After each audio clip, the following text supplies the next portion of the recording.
Hello दोस्तों, एक और वीडियो में आपका स्वागत है। तो इस वीडियो में हम बात करेंगे हरियाणा पुलिस 5600 वैकेंसी को लेकर। बहुत से कैंडिडेटों के बहुत से डाउट हैं, एक वीडियो में सभी डाउट क्लियर करेंगे। BCA BCB certificate old certificate है, तो मतलब उसका क्या रहेगा।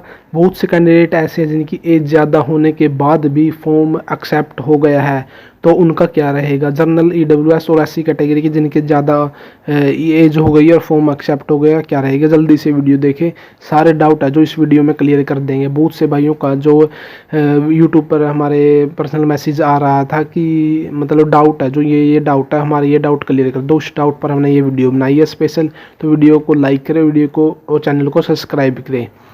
तो सबसे बात करते हैं कि बहुत से भाई का यही डाउट है कि ये अब मैंने आपको जो कमेंट वाला डाउट है वो ये लगाया हुआ है, यहाँ पर आप देख भी सकते हो कि भाई मैंने जब फॉर्म भरा था तो मैं 25 साल 2 महीने 25 साल 2 दिन की हो चुकी थी। मैं जनरल से हूँ भाई, तो अब क्या होगा।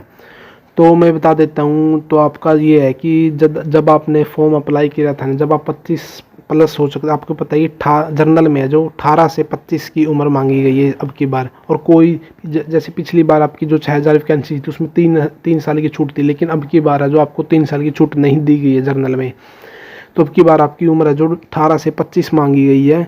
और आप अगर 25 प्लस हो गई हो, चाहे 1 दिन हो या 2 दिन हो या 10 दिन हो या 20 दिन हो, चाहे 1 महीना हो, तो HSC की यही सबसे बड़ी गलती है। मतलब HSC हर बार यही करती है कि जब भी कोई भी वैकेंसी हो, चाहे किसी भी प्रकार की वैकेंसी हो, तो HSC के द्वारा जब फॉर्म अप्लाई करवाए जाते हैं ना, तो उसमें मतलब एज का कुछ वो क्राइटेरिया रखते ही नहीं है कि मतलब अगर आप अपनी एज वहाँ पर डाल रहे हो तो मतलब वो ऑटोमेटिक ये चेक नहीं करता कि आपकी एज ज़्यादा है तो आप एलिजिबल नहीं हो। जिस तरह आप दिल्ली पुलिस में देख सकते हो कि अगर आप वहाँ पर अपना एज डालते हो ना, तो ऑटोमेटिक फॉर्म है जो आपका भरा नहीं जाता, तो वहाँ पर बता देता है कि आपकी एज ज़्यादा है और आप इसके लिए एलिजिबल नहीं है। लेकिन HSC की ये सबसे बड़ी गलती है। HSC अगर आपकी एज है जो आपकी जितनी आपकी मांगी गई है उससे भी अगर ज़्यादा है तो फिर भी आपका फॉर्म भर जाता है और आपका फॉर्म एक्सेप्ट भी कर लेते हैं। ये सबसे बड़ी गलती है, जिस कारण से बहुत से कैंडिडेट इसमें दुविधा में फंसे रहते हैं कि क्या मेरा रोल नंबर आएगा या नहीं आएगा, क्योंकि मेरी तो एज ज़्यादा थी उस समय। तो मैं ये डाउट क्लियर कर देता हूँ कि HSC पहले तो आपका फॉर्म एक्सेप्ट कर लेती है, लेकिन जब आपके जैसे जब आपका PMT होगा ना, उसके लिए जो आपके रोल नंबर वगैरह जारी किए जाएंगे, तो जिस भी भाई का बहन की जो उम्र ज़्यादा है ना, 25 प्लस हो चुकी थी उस टाइम, तो उनका जो रोल नंबर नहीं आएगा। ये सच्चाई है, क्योंकि HSC के द्वारा यही किया जाता है। पहले फॉर्म एक्सेप्ट किया जाता है और फिर बाद में जो उसको रिजेक्ट कर देते हैं। इसलिए HSC को इसको अपनी ये जो गलती है इसको सुधारना चाहिए, क्योंकि बहुत से कैंडिडेट इसमें जो शंका में फंसे रहते हैं कि क्या रहेगा, जिससे उनका बहुत डाउट बना रहता है। तो मैं बता देता हूँ, आपका रोल नंबर ऐसे अगर आपकी एज ज़्यादा हो गई है तो आपका रोल नंबर नहीं आएगा। ये आपका डाउट है, या मैंने आपका डाउट क्लियर कर दिया है। और इसके अलावा एक ये भी डाउट था कि हरियाणा पुलिस वाली भर्ती में BCB सर्टिफिकेट 15 फरवरी 2024 का वो चल जाएगा क्या भाई। तो इसमें ये डाउट भी है, जो BC और BCB कैटेगरी का बहुत ज़्यादा डाउट है। तो इसमें मैं बता देता हूँ, कोई भी भाई, चाहे वो SC कैटेगरी का हो, चाहे BCA कैटेगरी का हो, चाहे वो BCB कैटेगरी का हो, अगर आपका कोई भी सर्टिफिकेट है, जैसे SC का तो कोई मतलब प्रॉब्लम नहीं है, चाहे ओल्ड हो या न्यू हो, SC का तो सब चलता है। तो बात करें जो BCA और BCB का सर्टिफिकेट था, आपको पता है कि आपकी जो कोर्ट का ऑर्डर भी आ चुका है कि आपका 3-4 दिन पहले BC और BCB सर्टिफिकेट को लेकर आपका चाहे पुराना हो सर्टिफिकेट चाहे नया हो, आपका वो मान्य होगा। मतलब इसमें आपको पता है पिछले बार आपकी जो पुराने ओल्ड सर्टिफिकेट थे ना, जिसके कारण से बच्चों को BCA और BCB को जनरल में काउंट कर लिया गया था, लेकिन अब नहीं है। कोर्ट का ऑर्डर आ चुका है, उन बच्चों को अब जनरल में काउंट नहीं किया जाएगा। अगर वो BC और BCB का जो क्राइटेरिया पूरा करते हैं और उन्होंने BCA या BCB का सर्टिफिकेट लगाया है, चाहे वो कभी का हो, चाहे पुराना हो या नया हो, तो वो अब अपनी ही कैटेगरी में सिलेक्ट किए जाएंगे। जैसे BCA भी अपनी ही कैटेगरी में सिलेक्ट किए जाएंगे, उन्हें जनरल में काउंट नहीं किया जाएगा।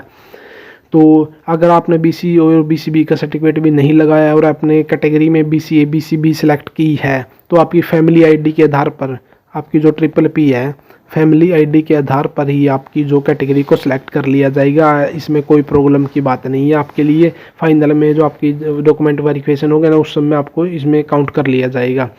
ये डाउट है जो आपका क्लियर कर दिया है, जजमेंट आ चुकी है हाई कोर्ट की, कोई प्रॉब्लम नहीं है, चाहे ओल्ड हो या न्यू हो, तो आप अपने कैटेगरी में ही काउंट होगे। इसमें आप अपनी जो शंका है उसको दूर कर दें, और ये आपका डाउट भी मैंने क्लियर कर दिया है। इसके अलावा ये भी डाउट था कि फरवरी 2024 का BCA BCB कैटेगरी और एज जो अब मेरी इसकी 27.5 साल है, क्या जर्नल की एज नहीं है तो क्या होगा। मतलब आपको मैं बता देता हूँ, BCA जो आपका BCA कैटेगरी है और BCB कैटेगरी है, उसमें जो 5 साल की छूट मांगी जाती है, और आप तो 27.5 साल के हो। जर्नल में 18 से 25 और BCA BCB और SC में मतलब 18 से 30 तक की उम्र मांगी जाती है। 5 साल की छूट है 25 साल के बाद BC और BCB और SC को। तो आप भी जो आपकी कैटेगरी में ही सिलेक्ट किए जाओगे, ऐसी कोई बात नहीं है कि जर्नल में जाओगे। हाँ, जर्नल में तब जा सकते हो जब आपकी मतलब आपने फॉर्म वगैरह सही से नहीं भरा है और जिसमें कुछ गलती है ना, तो फिर आप जर्नल में काउंट कर लिए जाते हो। लेकिन जर्नल में भी तभी काउंट किए जाते हो जब आप जर्नल की क्राइटेरिया पूरा करते हो। जब आप 18 से 25 साल के बीच में हो तभी जो जर्नल में काउंट किए जाते हो, वैसे जर्नल में काउंट नहीं किए जाते। जर्नल में काउंट होने के लिए जर्नल का क्राइटेरिया पूरा करना पड़ता है, फिर जर्नल में काउंट किए जाते हो।